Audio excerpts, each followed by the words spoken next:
हामीहरू थकाउ माउन्टेनतिर आएको छौँ। यहाँ चाहिँ ट्रेकिङ गर्ने रुट रहेछ अनि यो साइडमा चाहिँ खोला रहेछ। यहाँ फोटो खिच्न खान्थ्यो। यहाँ हाम्रो भाइले चाहिँ कता गयो? यहाँ यो चाहिँ हाम्रो भाइ, यो चाहिँ चस्मा लगाएर हिँडे अँध्यारो भयो होला, केही देखेँ होइन कि जस्तो लाग्यो मलाई। यहाँ चाहिँ मेरो धर्मपत्नीजी हुनुहुन्छ। फोटो फोटो फोटो फोटो भनिरहनु भयो। खिच्ने होइन फोटो, अब एकचोटि माथि गएर खिच्ने हो। ट्रेकिङ गर्न आएपछि त ट्रेकिङ गर्नु पऱ्यो नि त, माथि जानु पऱ्यो नि त। हिँड्न नसकेर मैले तान्नु पऱ्यो यहाँ यस्तरी। अहिले एकैछिनमा क्या माथि पुगेको होइन, अहिले हिँड्न नसकेर तान्नु पऱ्यो यस्तरी। गाह्रो छ।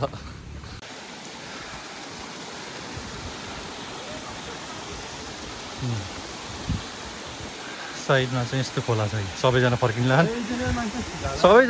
हामी बल्ल जान्ला। शनिबार हो नि त, त्यही भएर धेरै मान्छे। अलि मेरो बुढीलाई चाहिँ हिँड्न नसकेर आपत पऱ्यो। तिमी चाहिँ तराईकी मान्छे हो क्या, त्यही भएर हामी पाहाडको मान्छे परियो। मैले पाहाडको मान्छे तराईसँग बिहे गरेर हिँड्न नसकेर यस्तो हालत भयो।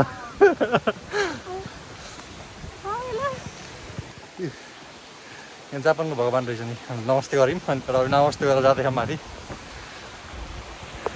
खोलाको साइड चेन्ज भएर अहिले चाहिँ अहिले कता छ? राइट साइडमा छ। हामी अहिले लेफ्ट साइडमा चाहिँ हिँडिराख्यौँ।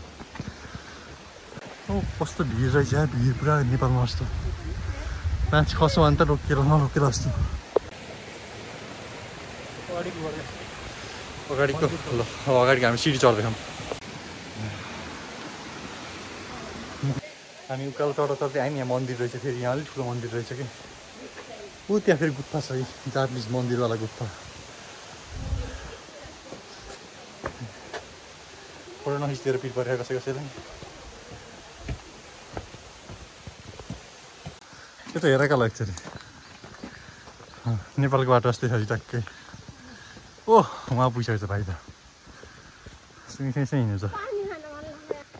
पानी खान मन लाग्छ तर यो माथि नपुगेसम्म कोही पनि किन्न छैन। लोट लाग्यो यहाँ हेर त कस्तो रहेछ भिड।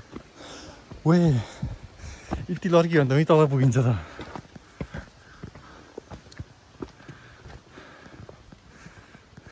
छिटो आऊ सन्ध्या, कहाँ हो? छिटो।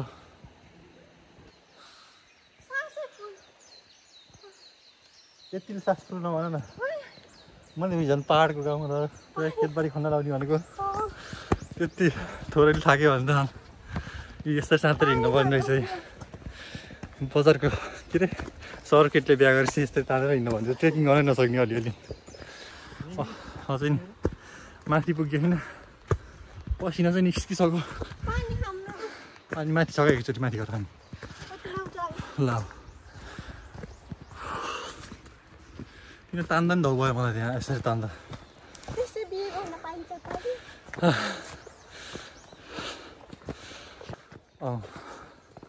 आधी बाटो आइएन अब हो र? माथिसँगै जाने थाक्ने भयो सन्ध्या।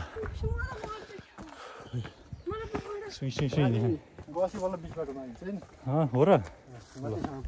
ल ठिक छ, त्यसो भए मजा आउने भयो। लडेमा यसरी भन्ने कि माथि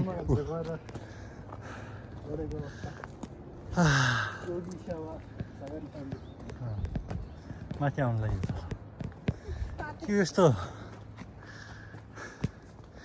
यामाखाजी चिउी भने यहाँ त आगो लागि चिउी गर्ने रे।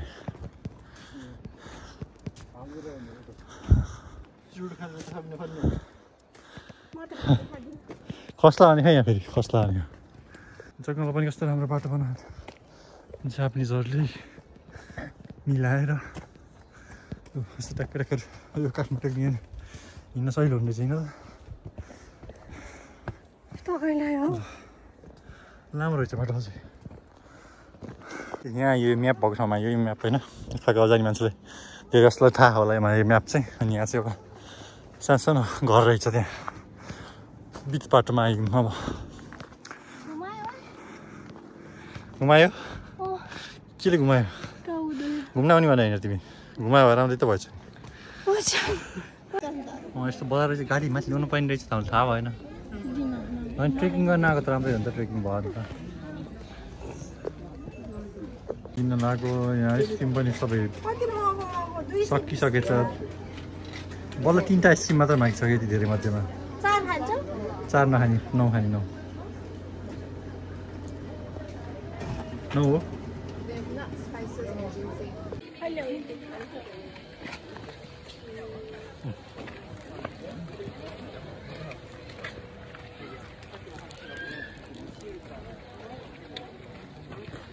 बादन छ त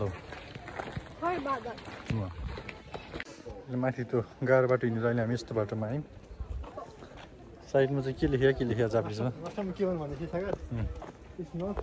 इट्स अबाउट द जर्नी मन्दिरमा आइपुग्यो त हामी त कस्तो राम्रो जापानिज मूर्ति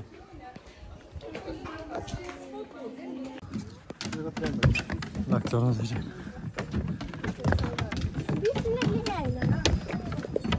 20 मिनट लाग्छ भन्थ्यो अब 10 मिनट त हिँड्यौँ होला अब 10 मिनट लाग्छ होला कि तर राम्रो गएर रहेछ नि त बाटो त यहाँ त यस्तो पाहाड राम्रो रोड नराम्रो रोड सबै रहेछ माथि आइयो कस्तो धुरी देखिन्छ हेर त धेरै भिड छ खानियो त हामी थाकाको टपमा आयौँ हामी पुरै बाहिर पाहाडहरू देखियो पुरा नेपालमा जस्तो क्या है माथि आउँदा आउँदै थाक्यो पुरै सानो चाहिँ देखियो नि तर आज वहाँ पारि बिचमा सानो थोरै देखियो 599.15 मिटर आइरहेछौँ हामी फर्किन्छ केही भ्यू नै देखिएन पुरै बादल लाखा पुरै पिरो लाखा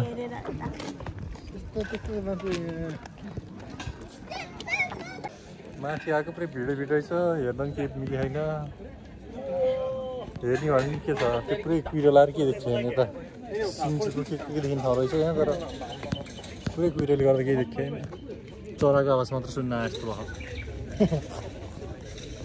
चरा पुरै पसलहरू खुल्ला भइसकेको थियो अहिले छिटो बन्द भइसकेको छ बल 4 नि बजे हिँडेर अझै किन छिटो बन्द हुन्छ यहाँ भूत आउनु रहेछ यो राति यहाँ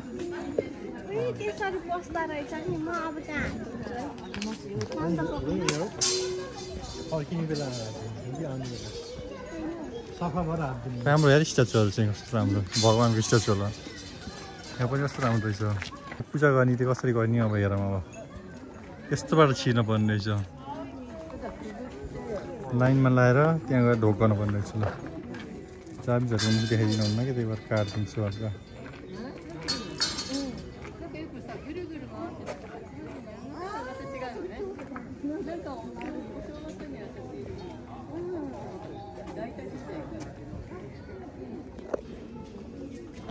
सन्डेको पाला आयो ल अब जाने चाहिँ जग्गा त्यस्तै गर्न लाग्यो साह्रै ठोक्यो त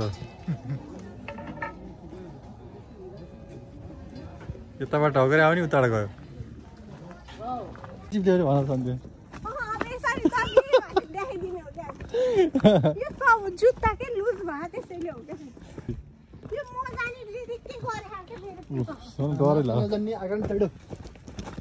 यस्तो हुँदो रहेछ नि तर हिँड्न हुँदैछ हिँड्ने लोटे होइन हाम्रो दोष पर्छ चेकिङ त सन्देह तिमीसँग सक्दैन